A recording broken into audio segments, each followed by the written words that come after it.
আলহামদুলিল্লাহ বন্ধুরা, সামনে আমাদের রমজান মাস আসতেছে।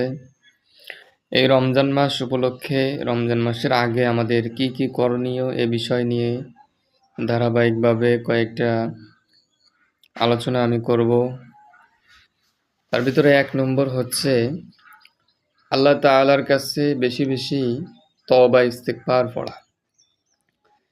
দেখেন, আপনি যদি আল্লাহ তাআলার কাঠগড়ার আসামি হয়ে থাকেন, আগে থেকে আপনার নামে মামলা হয়ে থাকে, তাহলে নতুন করে নেক আমলের তৌফিক আপনার জন্য কঠিন।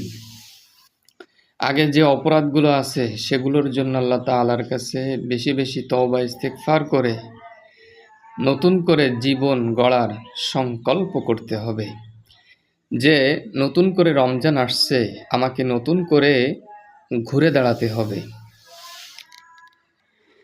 পিছনের সমস্ত খাতা মুছে ফেলতে হবে, পিছনের সমস্ত গুনাহের জন্য আল্লাহ তাআলার কাছে মাপ চাইতে হবে, নতুন জীবন গড়তে হবে, বেশি বেশি তওবা ইস্তিগফার করতে হবে,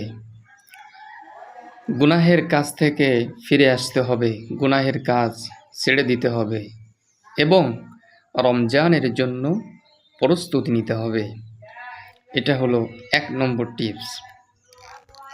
বাকিটা পরের ভিডিওগুলোয় ধারাবাহিকভাবে দেওয়া হবে ইনশাআল্লাহ। আল্লাহ তাআলা আমাদেরকে আমল করার তৌফিক দান করেন, আমিন।